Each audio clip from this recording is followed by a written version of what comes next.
अजीज़ दोस्तों, अस्सलाम वालेकुम, नमस्ते, सत श्री अकाल, जय जिनेंद्र, गुड आफ्टरनून।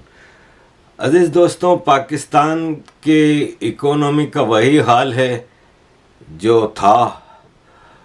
चाइना ने जो दिए हैं 1.2 बिलियन और बाकी अभी दो किस्तें 300 और 500 मिलियन की आनी हैं, लेकिन सिचुएशन ऐसी है कि पेमेंटें इतनी ज़्यादा करनी हैं, आने के चांसेस कम हैं। पाकिस्तान भिखारी की तरह पूरी दुनिया की तरफ देख रहा है कि कोई भी इसको कुछ भी दे दे।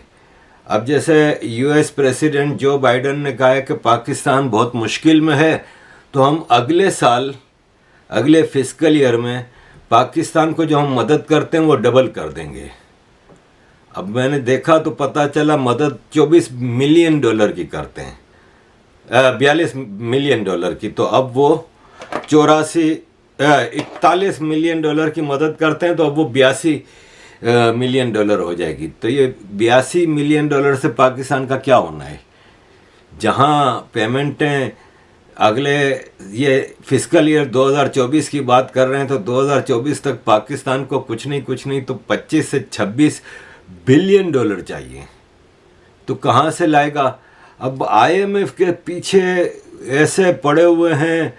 आईएमएफ इनको वही शर्तें रख रही है कि भाई साहब, आप सुधरने को तैयार नहीं हो, आपका डेफिसिट इतना ज़्यादा हो रहा है, आप पेपरों में हमें बहुत बड़ी बड़ी बातें दिखा देते हो, एक्चुअल में वो चीज़ें होती नहीं हैं, और आप पेपरों में ही हर चीज़ हेर फेर कर लेते हो, एक्चुअल ग्राउंड पे आप कोई तब्दीली लाने को तैयार नहीं। तो हम कब तक आपको पैसे देते रहें? इस पे बिलावल भुट्टो, आपको पता ही है कि बिलावल भुट्टो एक बदतमीज़ इंसान है, और ऑक्सफोर्ड की पढ़ाई भी इसको कोई असर नहीं कर सकी है। फिर इसके अंदर वो जागीरदार का खून है ना, क्योंकि है तो आखिर को एक जागीरदारनी का बेटा और एक डाकू का बेटा। सबको पता है कि सिंध का सबसे बड़ा डाकू आसिफ जरदारी है, और ये आसिफ जरदारी का बेटा है। सिंध में, बल्कि सिंध की हिस्ट्री में आसिफ जरदारी से बड़ा डाकू नहीं आया। बेनज़ीर जब पहली बार प्राइम मिनिस्टर बनी थी, तो ये लोगों के पाँव में बम बांध के उनको बैंक भेजता था कि पैसे निकाल के लाओ और मुझे दो।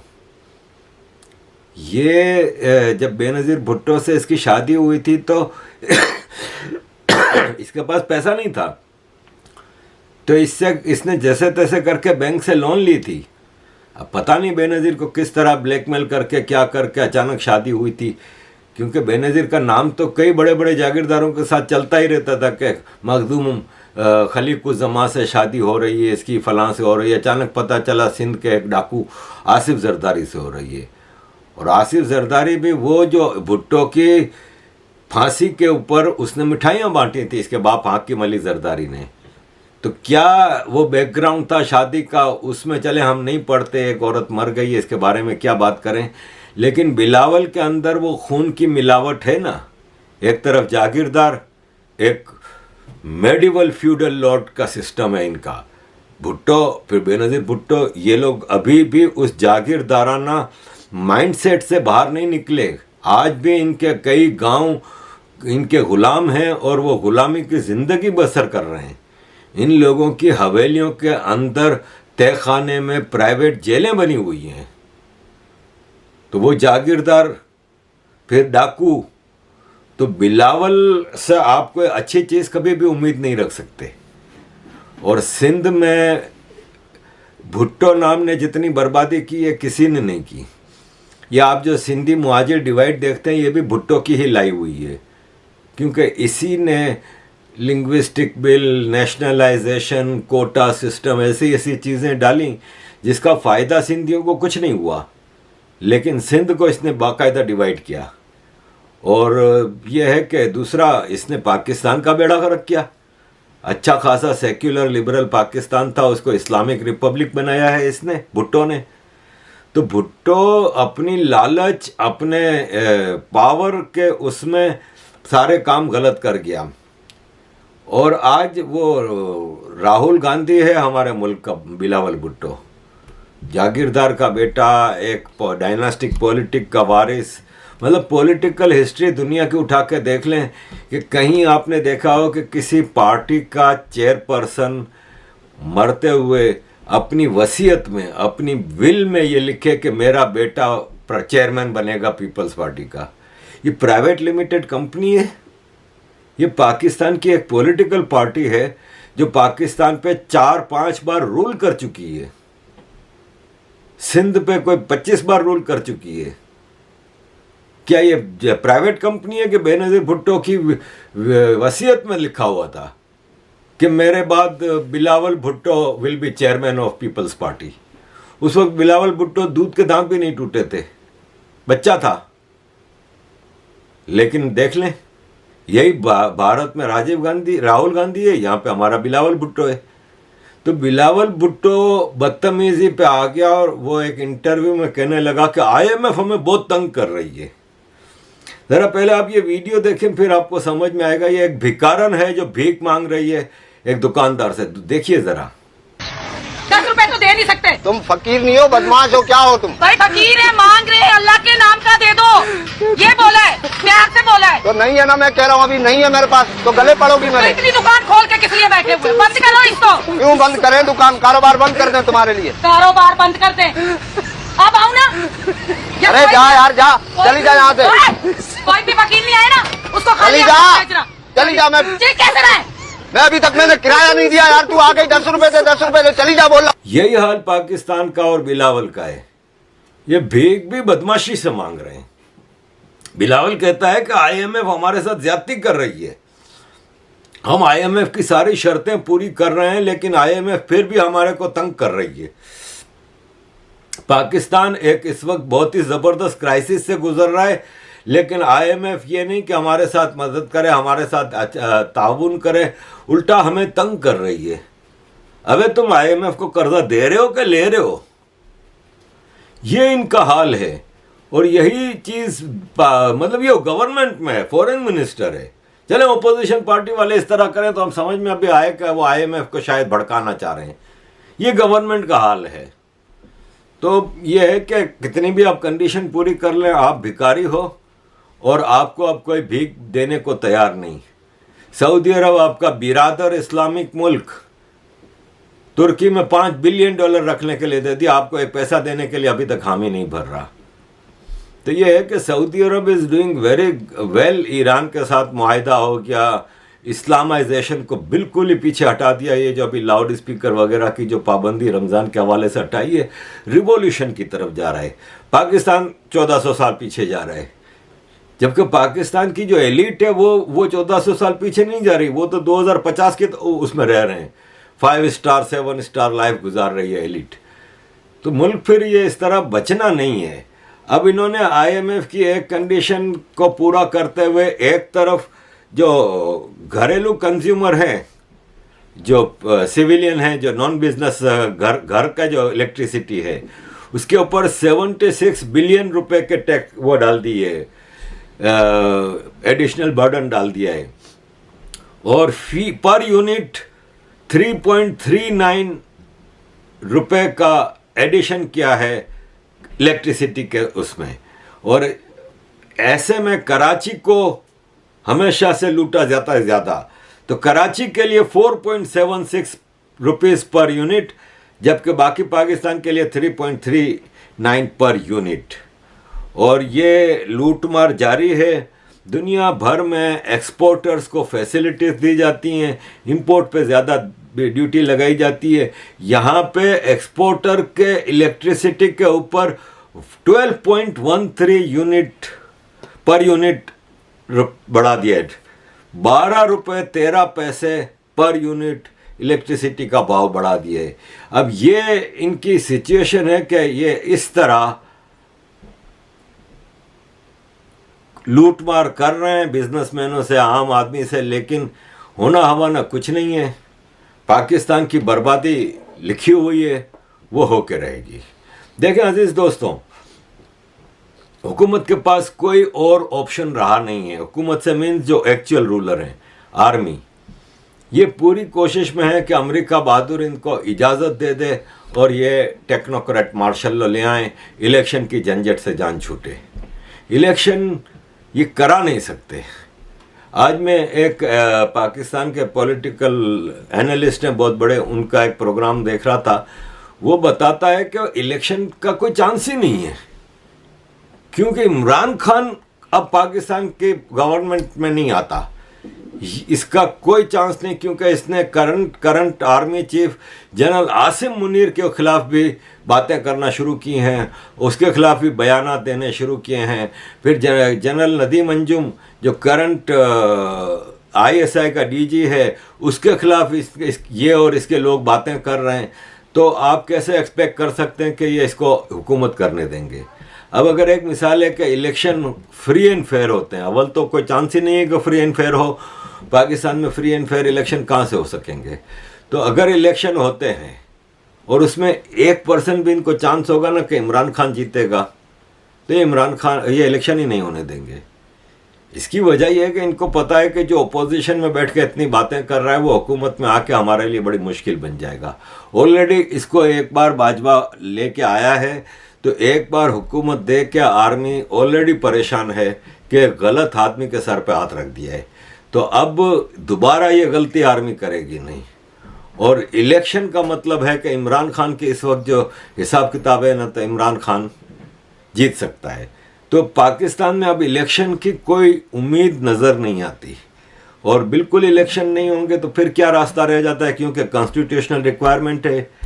तो फिर वही इमरजेंसी जो 77 में इंडिया में आई थी और पाकिस्तान में मुशर्रफ लाया था, इस टाइप की एक इमरजेंसी ला के उसको टेक्नोक्रेट गवर्नमेंट में तब्दील करके 2, 3, 5 साल का नाम दे के एक गवर्नमेंट आएगी, और वो फिर IMF के लिए भी इंटरेस्टिंग हो जाती है, अमेरिका के लिए भी आसानी हो जाती है कि हमें ना शहबाज शरीफ से बात करनी है, ना बिलावल भुट्टो से बात करनी है, ना इमरान खान से करनी है।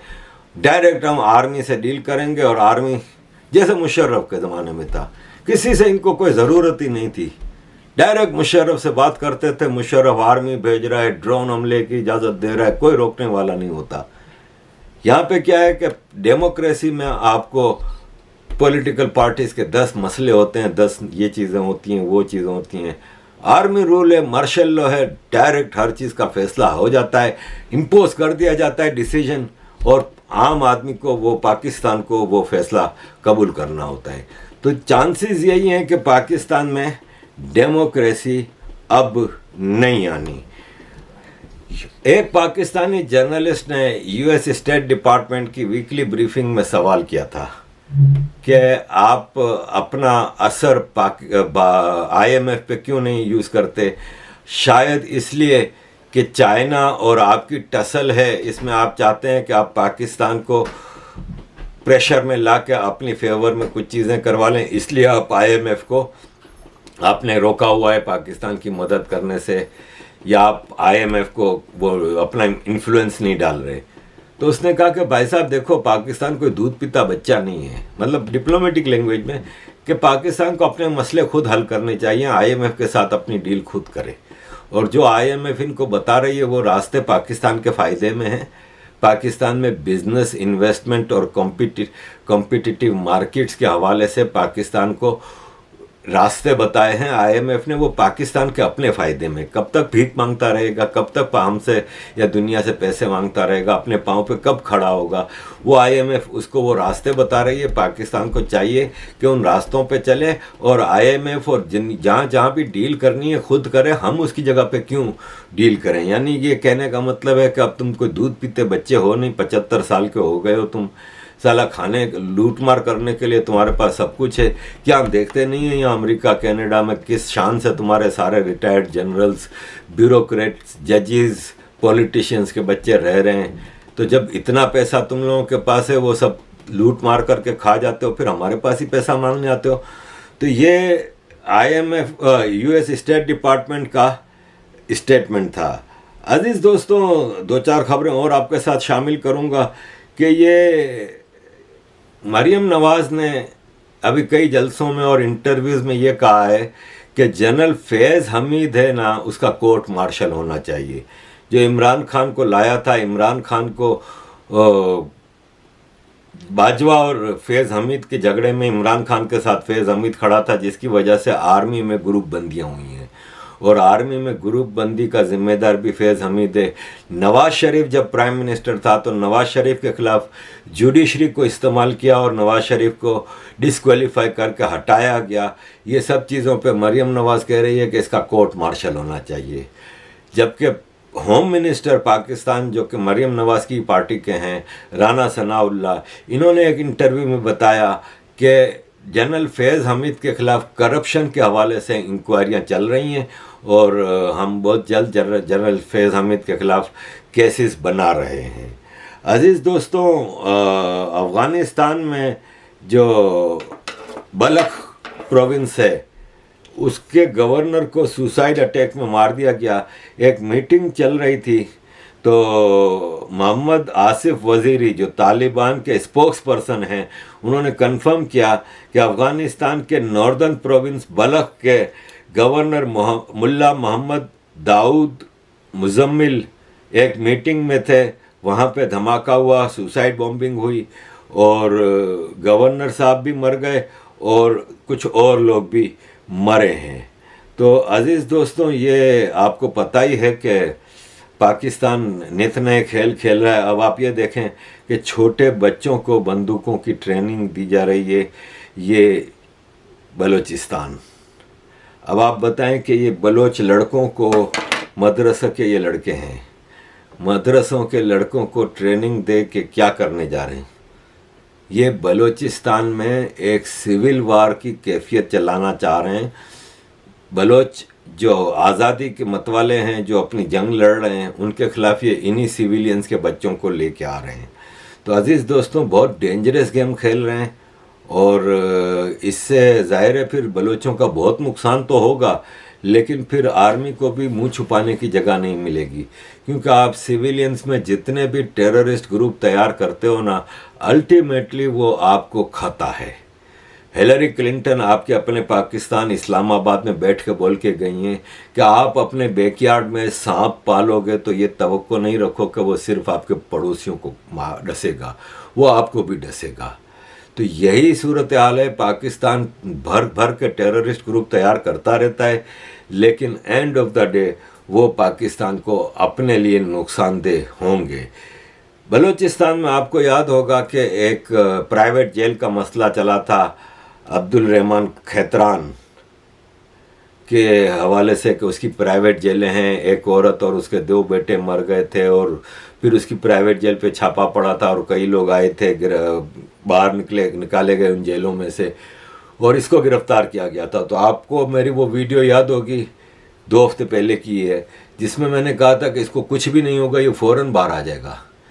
3 आदमियों के कत्ल का मुकदमा और प्राइवेट जेल में लोगों को जंजीरों से बांध के उन पर टॉर्चर करना, ये सजाए मौत से कम वाला केस नहीं है, लेकिन इसको छोड़ दिया अदालत ने, जमानत पे निकल गया बाहर फ़ौरन। तो ये पाकिस्तान का जुडिशल सिस्टम है जिसमें मतलब मुजरिम कुछ भी कर ले, इसके साथ यही कुछ होगा जो हो रहा है। अजीज़ दोस्तों, बलूचिस्तान की एक ऑर्गेनाइजेशन है बलोच वॉइस एसोसिएशन, उसने अभी यूनाइटेड नेशंस में को लेटर लिखा है वीमेंस डे के हवाले से। इन्होंने UN reporter on women's day और यूएन बॉडीज़ के हवाले से ये लेटर लिखा है, जिसमें इन्होंने इस लेटर को स्पॉन्सर किया है Voice for Balochistan Missing Persons, Baloch People's Congress, association मिलमन और पेरिस इंटीग्रेशन फोरम। ये सब ऑर्गेनाइजेशन ने मिलकर यूएन को बताया है कि पाकिस्तान में औरतों के ऊपर कितना अत्याचार हो रहा है और ख़ास तौर पे बलोचों की औरतों के ह्यूमन राइट्स बिल्कुल वायोलेट किए जा रहे हैं और जितना बलोच आदमी मिसिंग है, अब औरतें भी इसी तेज़ी से मिसिंग की जा रही हैं और बेशुमार औरतों को घरों से जाकर उठा के लेके गए जिनका कोई अता पता नहीं है। पाकिस्तान में बलोचों के लिए कोई ह्यूमन राइट्स नहीं है। और आखिर में अजीज़ दोस्तों, ये जुम्मे के दिन फ्राइडे आईएसआई ने एक प्रोटेस्ट यूनाइटेड नेशन जिनीवा में इंडिया के खिलाफ ऑर्गेनाइज कराया था, जिसमें मास ग्रेव्स का मसला उठाया था कि जम्मू कश्मीर में इंडिया ने कई इज्तिमाई कब्रें मास ग्रेव्स बनाई हैं जिसमें लोगों को मार मार के दफन किया जा रहा है। ये एक झूठ का पलंदा, ये आईएसआई के लोग हैं। अब ये जो फोटो आप देख रहे हैं, इसमें ये राइट पे जो खड़ा है टकला, ये फैज़ है। फैज़ नक्शबंदी, इस्लामाबाद में रहता है, इस्लामाबाद से आता है। और तीसरे नंबर पे है जिसके सर पे यूँ हाथ किया हुआ है, वो अमजद यूसुफ है। ये पीपल्स पार्टी का है, पीओके का। और पाकिस्तान में इस्लामाबाद में ये सब रहते हैं। बाकी कोई लंदन से आया है, कोई पेरिस से आया है, कोई कश्मीरी है, कोई पंजाबी है। और इस तरह मिल के ये आईएसआई की दिहाड़ी पे आते हैं। ये यहाँ पे 5 स्टार होटलों में सब ठहरते हैं। और मेरी इनसे 22 साल की वाकफियत है, क्योंकि मैं इनको देखता हूँ हर सेशन में। और कई बार इन्होंने मुझे कोशिश भी की है कि हम आपकी आईएसआई से डील करा देते हैं, आप क्यों इन चक्करों में पड़े हुए हैं। ये अब तो नहीं करते, आज से 5-7 साल पहले तक ये लोग पूरी कोशिश करते थे। और मेरे से फिर वो जवाब भी ऐसा ही सुनते थे। कई बार ऐसा हुआ है कि मैंने बदतमीज़ी की हद तक इनका बाजा बजाया है और माँ बहन की गालियाँ दी हैं। और फिर मुझे मेरे पाकिस्तानी डायस्पोरा के बलोच दोस्त और मेरे अपने जो दोस्त होते हैं वो फिर समझाते हैं, अरे भाई आप गुस्सा बहुत जल्दी कर जाते हो। तो मैंने कहा ये गुस्सा दिलाते हैं तो मैं गुस्सा करता हूँ। फिर अगले सेशन में फिर मामला पुरानी मट्टी पाव करके हाथ मिलाते हैं और इस तरह। तो ये सब आईएसआई के चमचे हैं।